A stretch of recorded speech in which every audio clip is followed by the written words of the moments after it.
leaving your, selling your belongings and coming here, it's a big risk. Risk? Yeah, it's a risk. If you're coming, make sure we work with who to live. But is certain. If you're coming on a tourist visa, thinking you're going to have it easy, it is very hard. Believe me. So leaving Nigeria on a tourist visa, think twice. Listen, okay. Everybody wants to be in UK. Everybody wants to leave Nigeria. And you are long, what being song, a lot time can be a parasong, a belengbe, belgian. So really worth it. Can you talico tono? Call over by any UK, the UK. So really worth it, sha. I mean, people worth it, but you know the way people read it. Maybe because I've been here, I came back when I was of age and into the understanding of things, you understand? Let's say, as of when I came, I was still in my teenage, I was still in my teens age, which I believe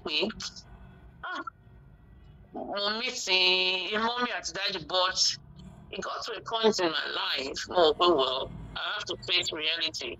At that age of 19, it was really, really tough. So, for someone... nínú oṣù kẹjọ ọdún yìí ni o lọ́gọ́ tí ara òkú máa wálé táwọn èèyàn láti ìgbèrí òkun tó ń ti ìgbèrí ọ̀sà wọn ló fẹ́ darí wálé kódà títí lè òyìnbó ni wọ́n ti fẹ́ wálé lamẹ́ríkà ní London níbi tí Adébímpé ti ń pa owó tútù jẹ́jẹ́ bẹ́ẹ̀ làwọn sọ̀rọ̀ pàpà ń bọ̀ wá sí Nàìjíríà láti Canada nítorí Adébímpé Olúṣọlá Ọmọtọ́lá Adénáwọ̀ ni o wọn làwọn ń bọ̀ wá yẹ sí nítorí tóun náà ti pé ẹni àádọ́ta ọdún gẹ́rẹ́gẹ́ lókè èèpẹ̀ báwa ni ìrìn àjò kan pàtàkì nínú olólùfẹ́ Dokita Sikiru Ayinde Barrister yìí fún àádọ́ta ọdún gbàkó lókè èèpẹ̀ kí ni ojú ti rí kí sì ni mọ̀ràn ẹ̀ pákà fáwọn ọ̀dọ́ láǹgbà àsìkò yìí tí wọ́n ń gbẹ òǹgbẹ ìlú òyìnbó gidigidi ẹ̀mú kalẹ̀ tó wò ẹ̀mú tọmọ ẹ jẹ́ ká jọ lọ sí àbá Adébímpé ẹ máa kú kalẹ̀. So in advance, happy birthday, ma'am. It's actually in arrears, you know. Yeah, really? In arrears? I'm actually June born. June? I was born on the 17th of June. Okay. But postponed the party till August. Then why choose Nigeria? Why not in UK? I beg of you, funny fashion Tiwani. No. I choose Nigeria because, really speaking, my family, as in my extended family, lives in Nigeria, and I feel I have plenty space and room and help in Nigeria. Okay. Yes. Then your sojourn overseas, like how many years by? Put into, being over there. How many years? Actually, I was born here. I was born in the UK. Wow. But my parents took me to Nigeria immediately I was born, and I came back when I was 19. Wow. Yeah. So you're 19 years in Nigeria. Looking back, show any meaning, Sha? Yeah. Really speaking, I actually appreciated that they took me home because I cultivated lots of positive culture, and growing up in Nigeria showed me the way life is meant to be lived. Yeah. This birthday, what are your expectations? And Olumbo, can you shape to my take? Quick one, let's have that. Really speaking, it's been a birthday I've actually looked forward to, because I remember when my mother was going to be 50, I saw the anticipation in her, that she was really eager. And I think I had the same anticipation when I was 40, and I said, oh, I'm going to wait another 10 years to have a big party, just like my mother did. Okay. So now the party is around the corner now. How do you feel? It is around the corner. Pardon? How do you feel being 50th now? How do you feel? How do I feel being 50? Honestly, it's just like any other time. I see that things I will sort of speak or spark or get angry on, I have changed. I just overlook things or people. I've seen 100. I've seen 99. 100 is nothing. You understand? Yeah. Who are those coming? Nigerian, those in Nigeria and people overseas. About the expectation. They don't miss their Ileya in Nigeria. Actually gave it to me and said, okay, Bimpe, hey, Ileya àti party on Sarah, I rather for Ileya fine. Okay. And in August, which honestly speaking, I really appreciate it. So people are coming home en masse. I'm not gonna say mass, but in numbers. But I mean, not in big numbers. Good numbers, right? Good numbers, Abi. Yeah, in good numbers, yeah. Yeah, lára àwọn tí wọ́n gbé àsíá Barry Wonder. Alhaji Dr. Sikiru Ayinde Barrister tó gbé dání, ẹ̀yin náà wà nù wọn. You are one of the key members. Àwọn eléyìí náà, are they coming from UK to America, Japan, plus another one Nigeria? Oh, Japan. So their participation. I would say they're coming from the UK and the States. Okay. Yes, and they really, really involved in the planning so well. In fact, they've done great. They've been so great, especially you know who I'm going to refer to. It's been so wonderful, day and night. No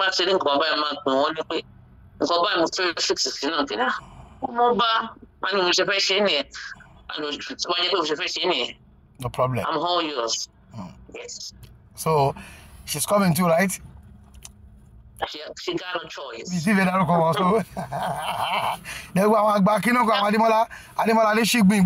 they coming too?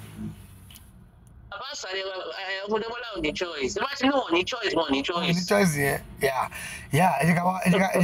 Digress a bit. Okay. Everybody wants to be in UK. Everybody wants to leave Nigeria. Ẹ̀yin wà lọ́hùn wọ́n bí sọ̀hún ẹ lo time kan bí ẹ para sọ̀hún ìbẹ̀lẹ̀ ń gbé ìbẹ̀lẹ̀ tí ń ṣiṣẹ́ ṣé ó really worth ẹ̀ kéèyàn ta lé kó tọ̀nà kó ló fẹ́ bá ní UK wọ́n máa gbé ní UK ṣé ó really worth ẹ̀ ṣá. I mean, people worth it, but you know the way people reason. Maybe because I've been here. I mean, I came back when I was of age and into the understanding of things. You understand? Let's say, as of when I came, I was still in my teenage. I mean, I was still in my teens age, which I believe mommy at daddy, but it got to a point in my life. Well, I have to face reality. At that age of 19, it was really, really tough. So, for someone to pay money as of that time, but I won't continue because your bedroom is straight for good 7 years. You understand? So for me to sort of enter into the system and get all the benefits I am entitled to, not in terms of in terms of going to school, paying home student fee and everything. I didn't have the benefit then because I had to wait another 3 years. You understand? My father was not a multi-millionaire. My mother was not a millionaire, but thank God, alhamdulillah, they gave us the basic code. Wow. So I had to wait. You understand? For that good 3 years. If I had come back when I was about, maybe say 13, 14, 15, because my mushikiri was òyìnbó about 18, 19, or to the adults. Wow. So one way or the other, you have to fend for yourself. Now going back to the question you asked me, leaving selling your belongings and coming here, it's a big risk. Risk? Yeah, it's a risk. If you're coming, make sure we work with you to live. But is certain. If you're coming on a tourist visa, thinking you're going to have it easy, it is very hard. Believe me. So leaving Nigeria on a tourist visa, think twice. That's my advice. So which one is the best? If anybody wants to come, which one is the best? As in the visa. have a working permit. Working permit. I just have a working permit. If you want to come and live here, if you're a professional, I used to say to people, because I've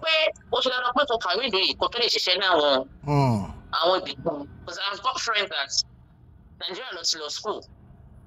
And when they say just 1, 2, 3 adaptation. I've got lots of them in the bank. Wow. Now what's them? Yes. Something about it can wait to the name. There's a visa. I don't know the name of the visa, but it's for professionals, and you have certain years of experience working. Why not? The doors are open to everybody to come and work here, but do not limit yourself to pay JAPA or tourist visa or anything. No, I don't advise people to do that. So at 50, what has life taught you at 50? Life has taught me a lot. In between, I might go a bit emotional, please excuse me. Life has taught me a lot, especially leaving home at the age of 19 to come and live on my own. I mean, my parents didn't really leave me to stay on my own. They left me to be in care of my elder sister, which things didn't really work fine. Ojo-ibi, because I didn't see someone to mentor me that much. You understand? But Nigeria, I was able to push on. I didn't leave myself for anyone to use me. No, I mean, you know how òyìnbó is. Yeah. Opportunity pass. Ọmọdé yìí, because I didn't do and everything. No, but ojo-ibi. But I give it all to my younger brother. Okay. Yes. In terms of career.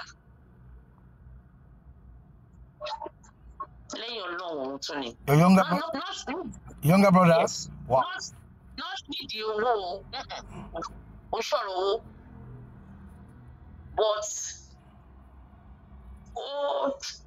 Ọlọ́run fi ṣe báwọn ṣe máa sọ́nà Ọlọ́run mo jù lọ, but ọgbọ́n òkan àgbà. There's almost 4 years between me and Tia. Ọgbọ́n òkan àgbà rárá. But it was always there. Pardon? It was always there, right? It was always there, right? He was always there. Even till I speak, he's still there. Wow. Yes, and I will give it to him anytime, any day, anywhere. He actually stood behind me all morning. So may we know his name? His name is Adedayo. I didn't know. Wow. Yeah. He lives in UK too, right? Yes. Yeah. He lives here in the UK. So going forward, what are your plans? Yes. What are your plans? Well, you know they say man proposes, God disposes. Yeah.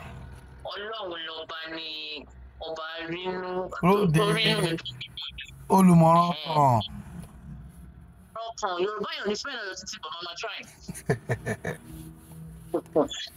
So, gbogbo dáadáa tí n bá rò síra bí kọ́nà bá mi kó tó kó bá kó sì ṣiṣẹ́. Amina. Àlàáfíà ara kí n fi lórí tó bá kò lé ayé mi. Ó máa wà ṣe ilé ayé náà ní kókó fún mi, ó jẹ́ kí n lò kó gùn dáadáa. Alámàmí. Ṣé ó easy láti tọ́ ọmọ ní overseas? Ṣé ó easy? Torí mo rí pé parents mi máa mú ọmọ sí Nàìjíríà, wọ́n ní a lè bí wọ́n síbi wọ́n yẹ ká lọ tún Nàìjíríà. Ṣé ó easy láti tọ́ ọmọ bẹ́ẹ̀? Tálẹ̀ tell you our culture and our traditions. Sherry, it's what you imbibe in your child. You understand? Sherry, which is foundation. Yeah, matters. Is very important. Yeah, matters. Yeah.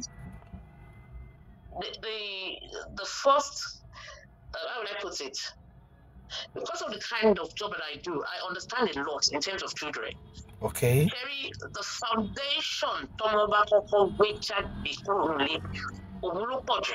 Ká máa lò lọ títí láíláí. Wọ́n ní ilé láti ní ìmọ̀ Yorùbá yẹn tó dáadáa. Ilé láti kó ẹ̀ṣọ́ ròde.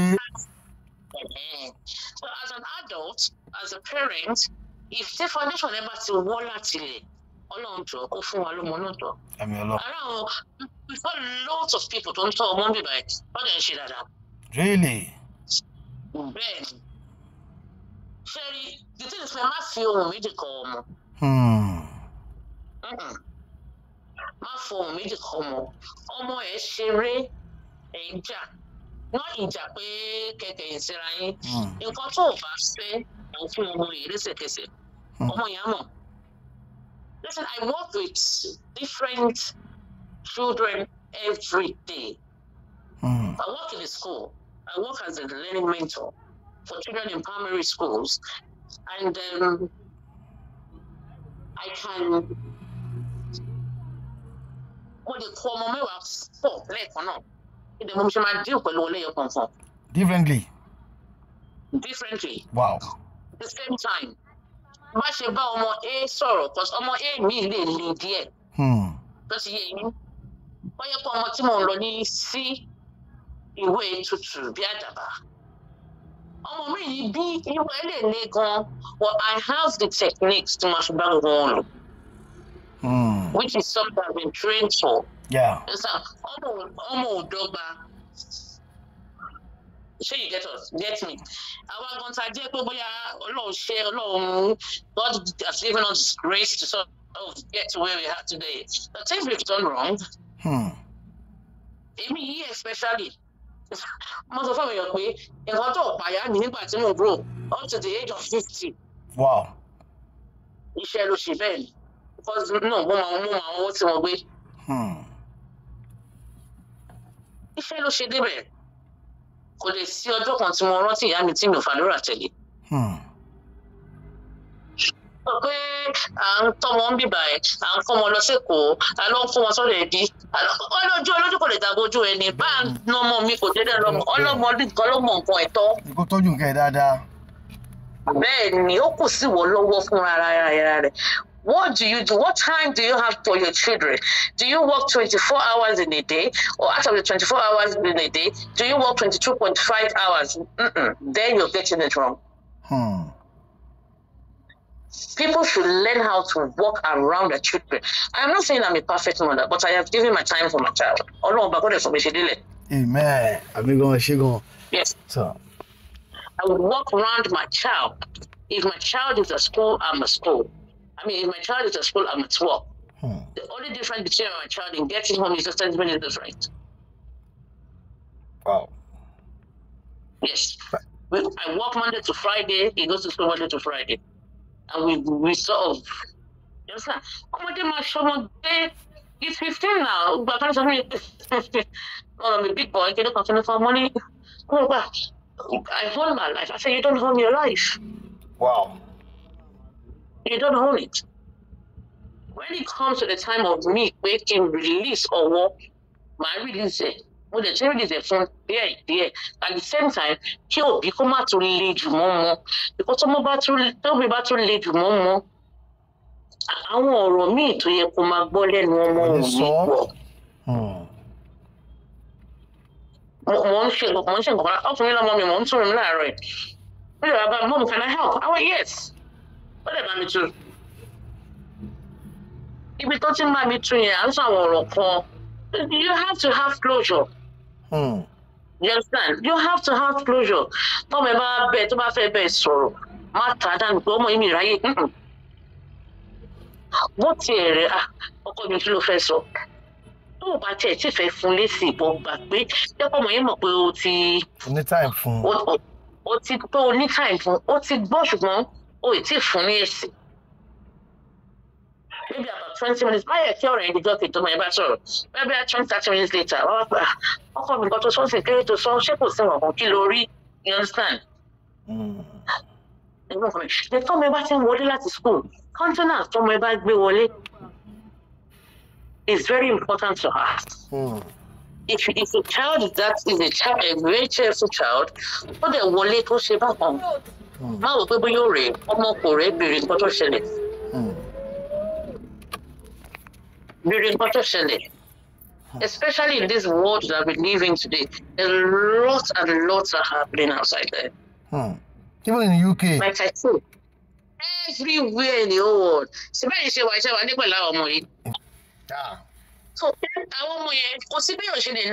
you cannot be around that child 24/7, 24 hours. Wow. But the little time you have with that child, please use it.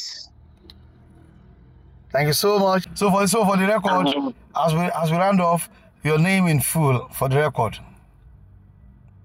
My name is Adebimpe.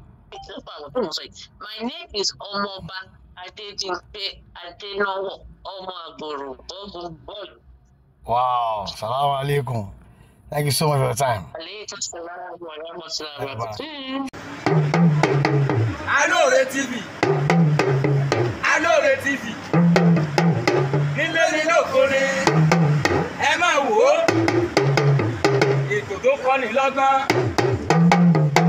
Ètò tó